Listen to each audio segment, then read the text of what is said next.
Da, știu, sunt nesănătoși. Nu trebuie să abuzăm de ei, dar cel puțin atunci când îi mâncăm, trebuie să îi savurăm pe deplin. Cum să facem să fie aurii, crocanți și delicioși ca la fast food? Am 3 metode. Să o luăm sistematic.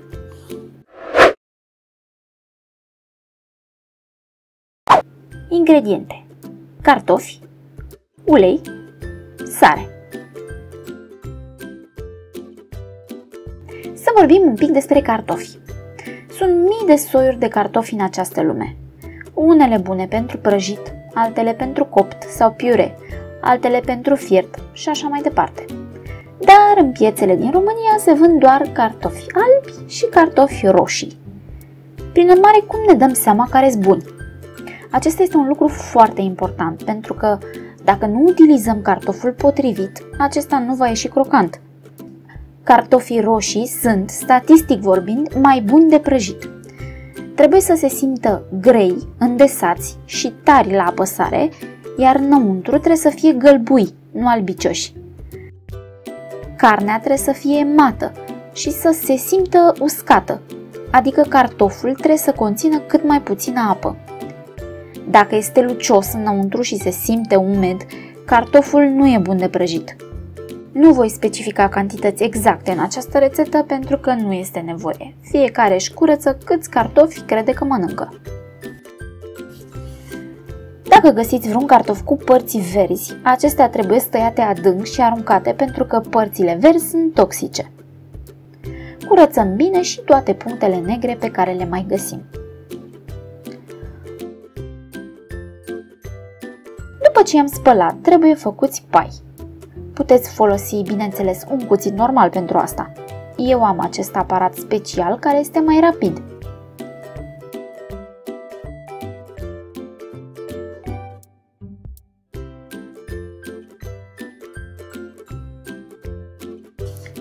Cartofii mai mari trebuie tăiați în două ca să încapă în aparat.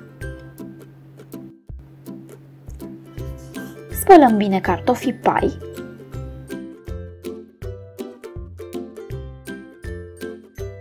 Apoi îi scurgem de apă. Dacă îi folosim imediat, îi punem pe un prosop de bucătărie și îi uscăm.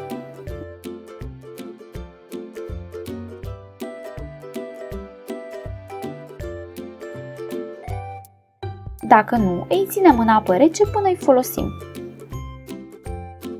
Prima metodă este cea clasică și de aceea o să încep cu ea. O friteză este de ajutor la această rețetă, dar nu este indispensabilă.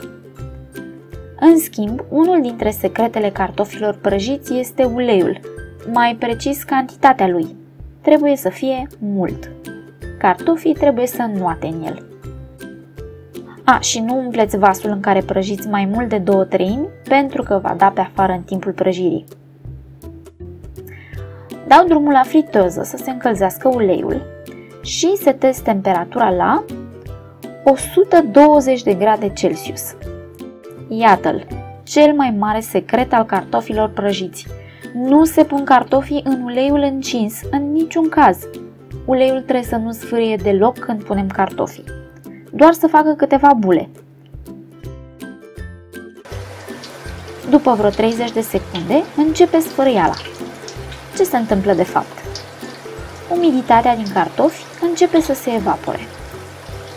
Și trebuie să evaporăm cât mai multă, pentru că un cartof umed nu va deveni niciodată crocant.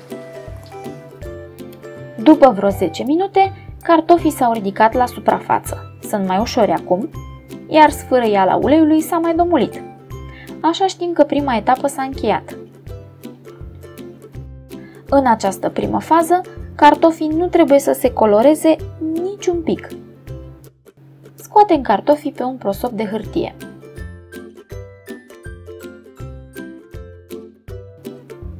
Acum urmează partea a doua. Încălzim uleiul la 170 de grade Celsius. Această etapă puteți să o faceți la mult timp după prima, chiar și a doua zi, doar să băgați cartofii la frigider. De fapt, așa fac și restaurantele ca să poată să scoată comenzile de cartofi repede. Partea asta durează mult mai puțin, 2-3 minute. Uleiul încins va forma repede o crustă aurie și crocantă. Dacă am fi prăjit în ulei încins de la început, cartofii nu ar fi avut suficient timp să evapore toată apa în exces, înainte să se formeze crusta. Apoi, de cum am fi scos cartofii din ulei, umiditatea dinăuntru i-ar fi venit de hac crustei. Adio crocănțime! Ia să vedem ce ne-a ieșit. Punem puțină sare, amestecăm și servim imediat.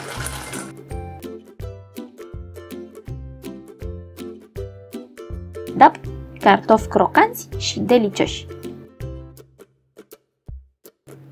Metoda 2. Metoda asta este identică cu cea dinainte, doar că prima etapă nu se face gătind cartofii la 120 de grade în ulei, ci fierbându-i în apă cu sare. Dacă vreți, puteți să puneți și 2 căței de usturoi zdrobiți în apă. Se fierb cartofii până ce sunt pătrunși bine, dar nu până se fac chisăliță. Atenție, dacă nu-i fierbeți suficient totuși, vor rămâne cruzi la mijloc. Se strecoară.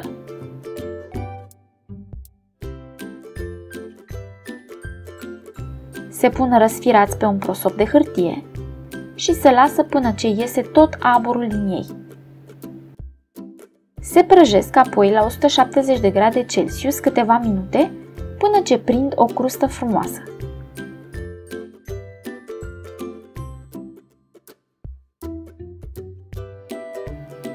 Sunt gata! Ați fi tentat să credeți poate că acești cartofi, fierți în prealabil, ar fi mai moi decât primii. Dar este chiar contrariul. Nu numai că sunt mai crocanți, dar și rămân crocanți mai mult timp și este varianta cu șansele cele mai mari de reușită dacă nu aveți friteză sau o modalitate de controlat temperatura. Prin urmare, vă recomand această metodă cu căldură. Metoda 3. Se pun cartofii la prăjit în ulei complet rece. Nu uitați că întotdeauna trebuie să adaptați cantitatea de ulei la câți cartofi prăjiți. Cu cât mai mult cartofi, cu atât mai mult ulei. Se ține focul mic, adică tot pe la 120 de grade. Trebuie ținuți pe foc mult timp, ca apa să se evapore lent din ei. Ăsta este dezavantajul acestei metode, durează.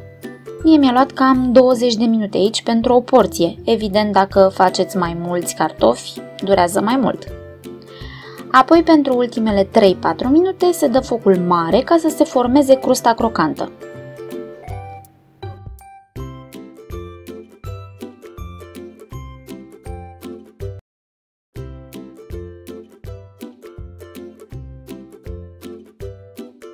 Așa arată când sunt gata și așa se aud.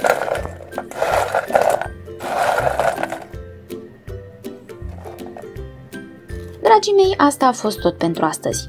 Dacă v-a plăcut, nu uitați să dați un like, să vă abonați, iar dacă aveți orice nelămurire, știți bine că vă răspund cu drag la comentarii. Numai bine!